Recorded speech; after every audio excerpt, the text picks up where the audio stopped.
Mirëmbrëma të ndruar shikues, po fillojmë edicionin e lajmeve të orës 23 në RTK. Presidentja Vjosa Osmani dhe kryeministri në detyr Albin Kurti kanë përcjell nga afër stërvitjet ushtarake në kuadër të Defender Europe 25, i cili po zhvillohet në Bavaj të Bokës. Osmani tha se ky ushtrim është dëshmi se Kosova është e përkushtuar, e aftë dhe e gatshme që ndroj krah për krah me SBA-n dhe NATO-n. Ndërkaq kryeministri në detyr Albin Kurti përmendi investimet që janë bërë për zhvillimin e FSK-s. Është njëra nga ditët më të rëndësishme të ushtrimit në poligonin taktik të forcës së sigurisë së Kosovës, të martën krerët më të lartë të Republikës, ushtarak vendore ndërkombëtar në krye me Shtetet e Bashkuara të Amerikës, ambasador të vendeve mike shkuan në Babaj të Bokës, aty ku do të demonstron aftësitë profesionale dhe ushtarake të ushtarëve të Kosovës me ndërveprim të trupave të vendeve aleate të NATO-s. Të pranishmit të njoftuan për atë çfarë do të ndodhë. Kur kjo të përfundoi, krisma një snajperi sinjalizon nisjen e ushtrimit. Stërvitja që zgjati rreth 20 minuta është realizuar me municion të vërtetë. Dhe krejt kjo ndodhi në kuadër të ushtrimit më të madh ndërkombëtar Defender 2025, ku Kosova është vend një koqir. Komandantja supreme e FSK-s, presidentja Vjosa Osmani, tha se ky ushtrim është dëshmi se Kosova është e përkushtuar, e aftë dhe e gatshme që të çndrojë krah për krah me SBA-n dhe NATO-n. Këto forca tona e kanë dëshmuar se jemi të gatshëm jo vetëm të kontribuojmë në operacione të tilla, por njëkohësisht që të jemi shtet i barabartë, shtet antar i aleancës më të fuqishme politiko-ushtarake, pra aleancës së NATO-s. Kryeministri në detyr Albin Kurti deklaroi se pjesëmarrja e FSK-s në këtë ushtrim është dëshmi e bashkëpunimit të ngushtë me aleatët e NATO-s dhe përkushtimit të vendit për antarësim në këtë aleancë, derisa përmendi investimet që janë bërë për zhvillimin e ushtrisë. I gjithë armatimi që e shihni është blerë gjatë tyre 3 viteve të fundit, sepse ne e kemi 2 fishuar numrin e ushtrisë, i kemi 4 fishuar trajnimet jashtë vendi, e kemi 3 fishuar buxhetin për mbrojtje dhe kemi 100 fishuar atë për municion e për armatim. Shefi i shtabit të ushtrisë së SBA-s për Evropë dhe Afrikë dhe generali i divizionit të 28 i ushtrisë së Kombësorisë Amerikane vlerësuan lart aftësitë ndërvepruese të forcës së sigurisë së Kosovës. Me shumë vende që bashkohen, mikpritja juaj këtu është për immediate response, është e jashtëzakonshme. Dhe është një dëshmi e qartë se kur njerëzit dhe vendet janë të gatshme të bashkëpunojnë për vlera të përbashkëta dhe për kushtim ndaj njëri tjetrit, çdo gjë është e mundur. Kam qenë këtu shumë herë në këtë vend të bukur. Çdo herë që kthehem mbetem i impresionuar. Kam kaluar disa vite të jetës time këtu. Heroi vërtet i këtij ushtrimi nga 18 vendet që kanë marrë pjesë me gjak, djersë dhe shumë stres, heroi vërtet është kombi i Kosovës. Ndërkohë edhe ngarkuara me punë, ambasadën amerikane në Kosovë Anu Pratipati vizitoi sot ushtrimet e Defender Europe në Babaj të Bokës. Përmes një njoftimi, ambasada deklaroi se gjatë vizitës Pratipati u shoqërua nga general-majorët e Ajovës, Michael Beckscheider dhe Stephen Osborne, mbi 960 trupa të FSK-s po stërviten me SBA-n dhe partnerët e saj, duke theksuar rolin e rritjes të Kosovës në sigurinë globale, thuhet në njoftimin e ambasadës. Në gjithë këtë ushtrim, për 14 ditë, 24 orë deri me 9 qershor, krahnimi trupave të forcës së sigurisë së Kosovës, trupat e Shqipërisë, të Maqedonisë së Veriut, Kroacisë dhe Bullgarisë do t'i demonstrojnë aftësitë e tyre ushtarake.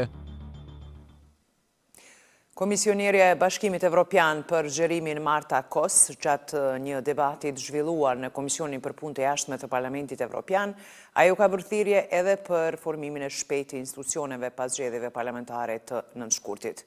Kos ka thënë gjithashtu se Komisioni është i gatshëm të përgatisë mendimin për aplikimin e Kosovës për antarësim në Bashkimin Evropian, sapo të marrë një kërkesë të tillë nga Këshilli, derisa ka shtuar se rruga evropiane e Kosovës varet nga normalizimi i marrëdhënieve me Serbinë dhe jo përmes veprimeve të njëanshme. Komisarja Evropiane për zgjerim Marta Kos ka bërë thirrje për formimin sa më të shpejtë të institucioneve të Kosovës, një proces i domosdoshëm për avansimin e reformave të lidhura me Bashkimin Evropian. Pas zgjedhjeve të fundit në Kosovë, është thelbësore të formohen shpejt institucionet dhe të ecët përpara me reformat kyçe në gjyqësor, media dhe administrat publike. Një qeveri funksionale dhe kuvend funksional janë thelbësore që Kosova të përfitoj nga plani evropian për rritje. Komesarja Evropiane foli në Komitetin për Politikë të Jashtme të Parlamentit Evropian lidhur me proceset integruese të vendeve të rajonit. Kosova mbetet i vetmi shtet në rajon me perspektive evropiane, për të cilin ende nuk është trajtuar aplikimi për marrjen e statusit të kandidatit. Marta Kos konfirmoi gatishmërinë për ta trajtuar këtë dokument, mirë po theksoi se kërkesa për këtë duhet të vijë nga shtetet anëtare të Bashkimit Evropian. Komisioni Evropian është i gatshëm të përgatisë opinionin mbi antarësimin e Kosovës në BE, sapo Këshilli ta kërkoi këtë, por më lejoni të jem e qartë. Rruga e Kosovës drejt BE-s kalon përmes dialogut për normalizimin e marrëdhënieve me Beogradin, e jo përmes veprimeve të njëanshme. Sa i përket vendeve tjera të rajonit, komesarja Kos cilsoi se në Serbi ka regres në procesin reformues. Ajo kritikoi vizitën e presidentit serb në Moskë, duke vlerësuar se me këto veprime po bëhet më i vështirë avokimi për këtë shtet. Nga ana tjetër, Marta Kos përgëzoi avansimin e Shqipërisë dhe Malit të Zi në procesin e negociatave të antarësimit dhe inkurajoi shtetet tjera të rajonit që të përparojnë në reforma. Nënkryetaria e LDK-s Hykmete Bajrami në një intervistë në RTK Prime ka folur për zhvillimet e fundit politike, ndërkaq 25 dështimet për konstituimin e kuventit, tha se përgjësia kryesore i takon partisë që ka fituar 48 ulse.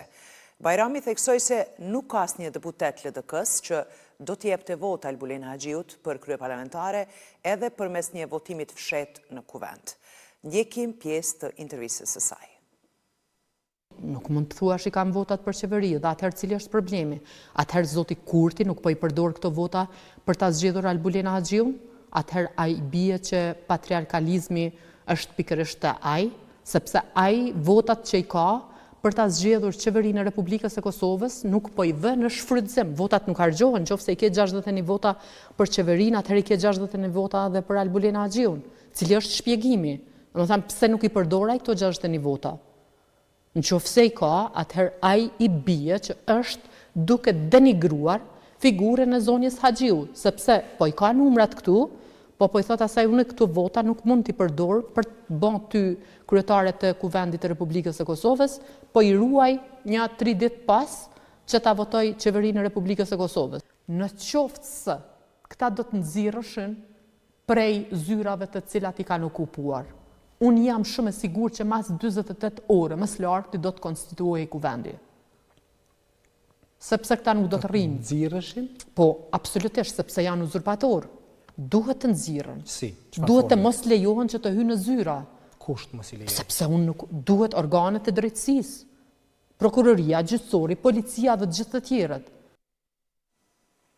Drejtori i zyrës për Kosovën në qeverinë e Serbisë, Petar Petković, ka thënë se ja ka bërë të qartë Bashkimit Evropian se Presheva dhe Bujanoci nuk mund të jenë temë në dialogun ndërmjet Kosovës dhe Serbisë.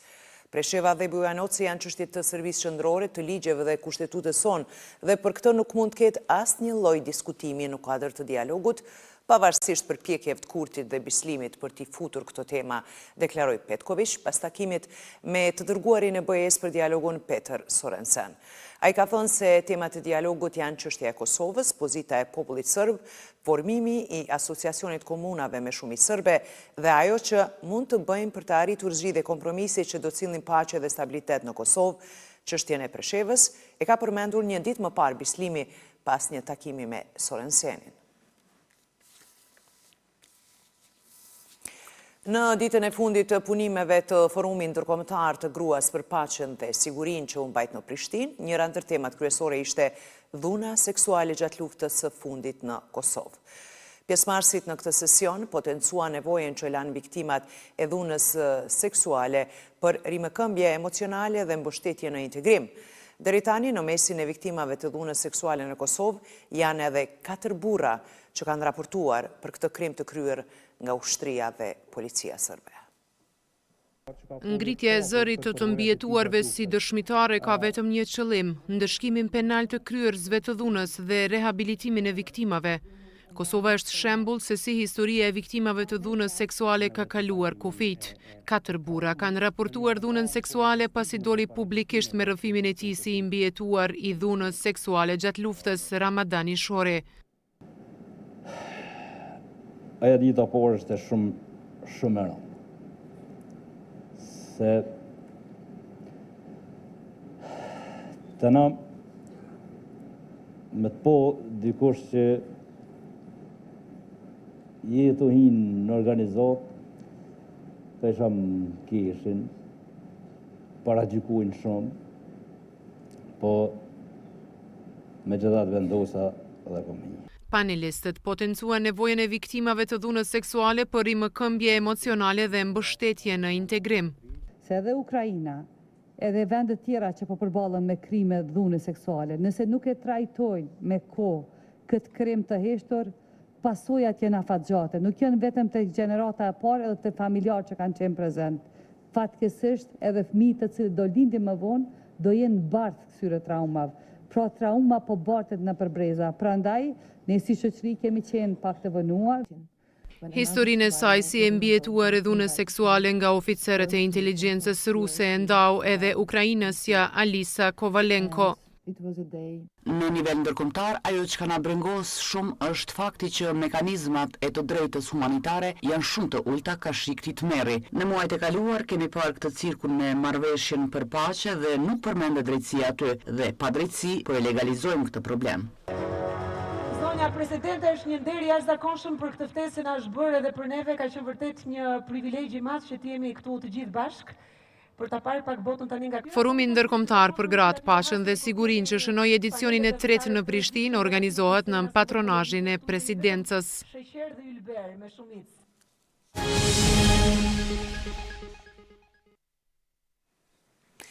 Ministria e Kulturës, Rinisë dhe Sportit ka mbajtur takimin informues për persona që janë të interesuar të aplikojnë për marrjen e fondeve nga Bashkimi Evropian me projekte të ndryshme. Ndonë se Kosova nuk është shtet antar i BE-s, asaj lejo të marrë pjesë në 17 programe nga 40 sa janë gjithsejt e që po shihet si një mundësi e mirë për të interesuarit. Ministria e Kulturës u ka bërë thirrje të interesuarve që të aplikojnë me projekte për të përfituar nga këto fonde. Sipas udhëhesit të zyres së koordinatorit kombëtar për IPA, Florim Canolli, masat që BE-ja ka vendosur për Kosovën nuk ndikojnë në këto programe. Radio Televizioni Kosovës ka fituar një grant të ri në kuadër të projektit Innovation Media Minds që menaxhohet nga Instituti Goth e zbatohet nga Akademia Deutsche Welle. Ky projekt financohet nga Bashkimi Evropian. Projekti programor Dilemat e Trinjve të largohen apo të qëndrojnë trajton trendet e migrimit të rinjve në Kosovë dhe në Malin e Zi që do të realizohet si bashkëprodhim ndërmjet 2 transmetuesve publik. Vlera e këtij projekti është rreth 25.000 euro. Projekti i ideuar dhe hartuar nga Departamenti për Marrëdhënie Ndërkombëtare dhe Komunikimi RTK-s në kuadër të thirrjes për grante për bashkëprodhim rajonal do të xhirohet gjatë këtij viti nga një ekip i përbashkët të 2 mediumeve, duke sjellë për herë të parë një bashkëpunim të tillë. Vitin e kaluar RTK kishte fituar një grant në vlerë prej rreth 60.000 eurosh për ndërtimin e 2 studieve dhe një regji editore, po ashtu i mbështetur nga partnerët të njëjtë. Projekt që tashmë është afër zbatimit. Zyra kombëtare e auditimit ka publikuar raportet e auditimit financiar dhe të pajtueshmërisë për pasqyrat financiare të vitit 2024 të 11 institucioneve të pavarura. Raporti i auditimit të pasqyra financiare të RTK-s për vitin 2024 ka rezultuar me 5 rekomandime, prej tyre 3 janë rekomandime të reja, 1 i përsëritur dhe 1 i përsëritur pjesërisht. Gjatë auditimit është vrejtur fusha për përmirësim të mundshëm, përfshirë kontrollin e brendshëm. Te konkluzioni i pajtueshmërisë, çështja që ka ndikuar ishte kontrata për shfrytëzimin e hapësirave reklamuese me kompensim, përdorimi i procedurave të negociuara pa publikim të njoftimit për kontratë, si dhe kriteret diskriminuese në dosje të tenderit. Çështjet e tjera të cilat nuk kanë ndikuar tek opinioni, por vetëm te menaxhimi financiar dhe pajtueshmëria janë pronësia e padefinuar e pasurive, objekteve ku operon RTK-ja dhe prokurimet e shpeshta me vlera minimale.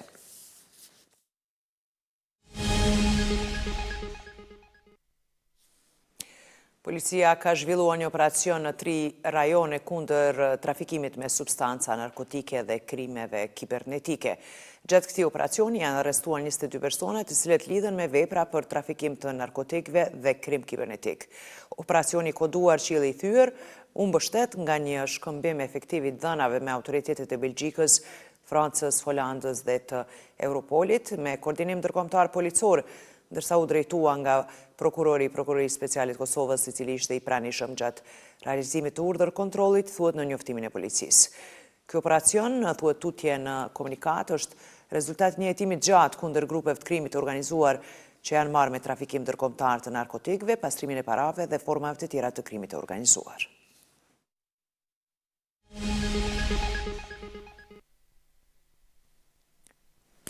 Janë bërë gati 2 javë që kur punëtorët e kompanisë pastrimi kanë hyrë në grevë.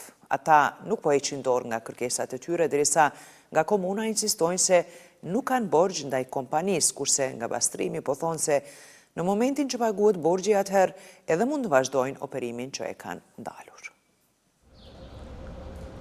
Janë bërë gati 2 javë që kur janë vendosur në këto hapësira përballë objektit të komunës dhe kanë nisur greven. Punëtorët e kompanisë pastrimi tashmë kanë hyrë në ditën e 13 të grevës. Ata thonë se nuk do të largohen nga këto hapësira të komunës deri në realizimin e kërkesave. Njëra nga kërkesat e tyre është pagesa e borxhit që ata pretendojnë se komuna ka ndaj kompanisë. Nasser Hajdini thotë se është e vështirë që tash e 13 ditë nuk është duke e kryer punën e tij, të cilën e ka bërë prej vitësh si vozitës i kamionit në kompaninë pastrimi.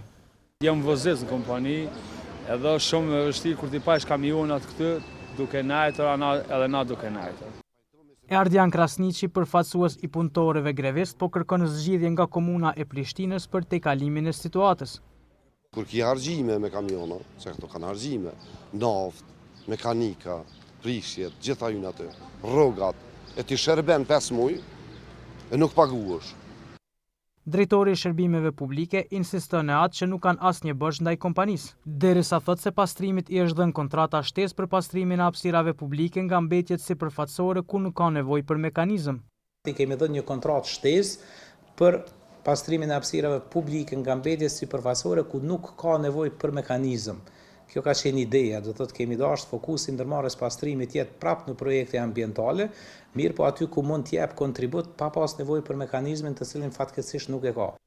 Kontrata për mbeturinat sipërfaqësore është nënshkruar edhe nga ana e pastrimit. Mirë po sipas kryeshefit e kompanisë Petri Treqica, kjo kontratë nuk ka të bëjë me çështjen primare siç është grumbullimi i mbeturinave. Sipas tij, kontrata nuk prodhon efekte dhe as pagesa të menjëhershme. Sot ato mjete ne nuk jemi duke i shfrytzu, po ti keshim ato mjete dhe po të na leni neve me inkasu. Normalisht përgjegjësia do të ishte jona në një dështim të tillë. Mirë, po këtu ka dështu komuna, sepse komuna vetë ka bërë thirrje qytetarëve të paguajnë në komunë dhe komuna as nuk ka gjetë rrugë dhe formë për me bë zgjidhje me neve. Të hënën në një seancë të Kuvendit Komunal të Prishtinës, ndër të tjera u diskutua për gjendjen e ndërmarrjes si dhe u propozua për subvencionim për punëtorët e kompanisë në vlerë 300.000 euro, por që nuk mori votat e mjaftueshme për të kaluar.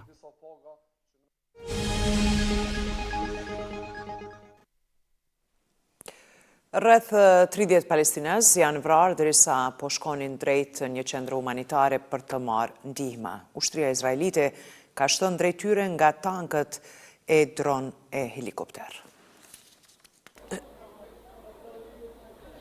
Të paktën 27 palestinezë janë vrarë nga sulmet e ushtrisë izraelite në Rafa në afërsi të një qendre humanitare, kanë thënë autoritetet palestineze. Drejt civileve, të cilët po përpiqeshin të merrnin ndihmë humanitare, është shtënë nga tankset, dronët dhe helikopterët e ushtrisë izraelite, kanë thënë zyrtar palestinez të mbrojtjes civile. Autoritetet izraelite kanë thënë se trupat e saj kanë shtënë vetëm ndaj disa të dyshuarve. Forcat tona kanë shtënë pasi kanë identifikuar të dyshuarit të cilët po lëviznin drejt tyre, pasi kishin devijuar nga rrugët e caktuara të lëvizjes.